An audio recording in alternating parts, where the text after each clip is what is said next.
Assalamualaikum warahmatullahi wabarakatuh. Perkenalkan, nama saya Ramdhani dari kelas D19D.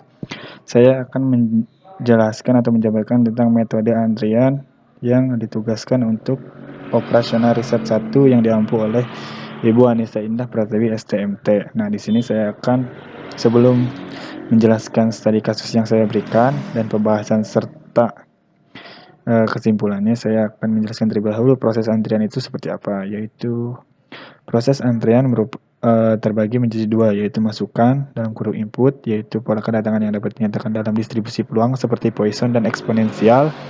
Kemudian pola kedatangan yang tidak dapat dinyatakan dalam distribusi peluang. Nah, selanjutnya yaitu keluaran dalam kurung output, yaitu setelah mendapatkan pelayanan dengan baik, pelanggan akan segera meninggalkan fasilitas pelayanan. Dan yang kedua, proses pelayanan pada umumnya menggunakan distribusi peluang eksponensial, negatif, dan Poisson.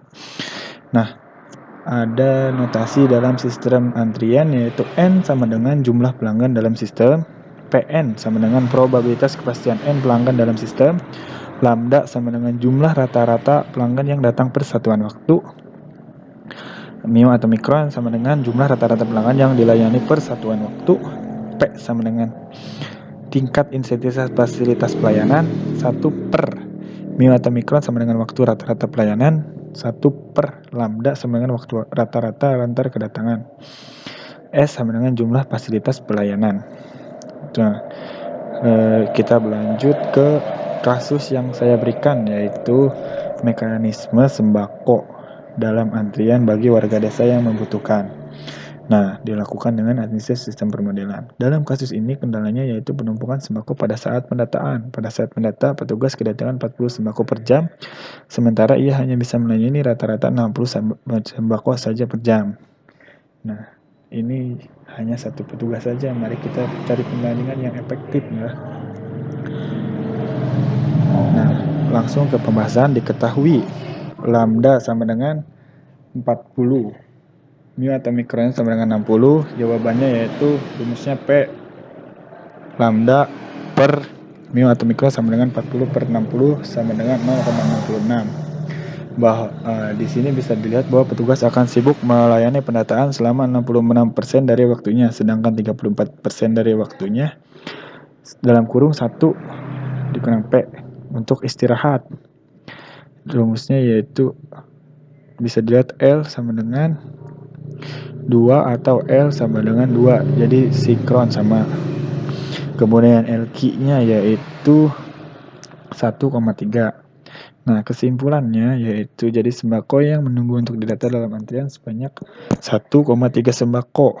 W-nya yaitu 0,05 jam atau 3 menit dari waktu rata-rata sembako menunggu dalam sistem selama 3 menit. Nah, WQ-nya yaitu 0,03 jam atau 1,8 menit. Jadi waktu rata-rata sembako menunggu dalam antrian yaitu selama 1,8 menit.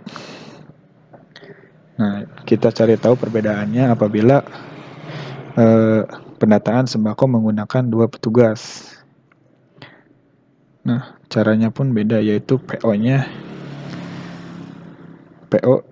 sama dengan 1,155 dan L-nya 1,815 dari 1,155 ditambah 40 per 60, jadi hasilnya L sama dengan 0,26, W-nya sama dengan 0,0065, LQ-nya sama dengan 0,4.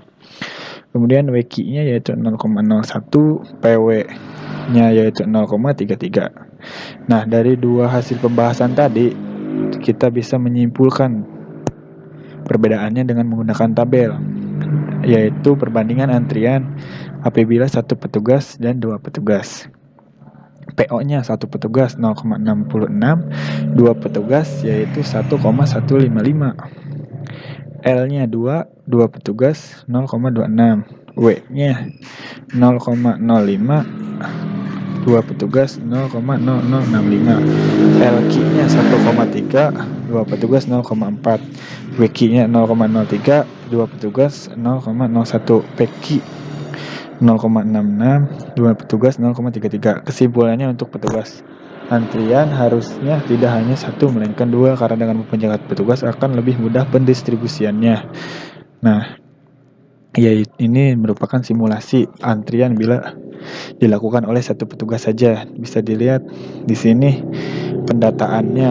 Pada proses pendataan, si sembako ini mengalami kemacetan menunggu untuk didata terlalu banyak ya tuh.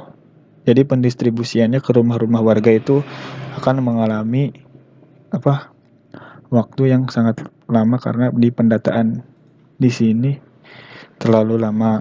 Nah, apabila di sini dua petugas, kita bisa lihat di simulasinya seperti ini. Jadi pendataan tiap ada yang datang, sembako yang datang langsung didata oleh dua petugas. Jadi pendistribusiannya ke rumah-rumah warga pun lebih cepat gitu. Nah, cukup sekian yang dapat saya sampaikan. Apabila ada kurang atau salah, saya minta maaf.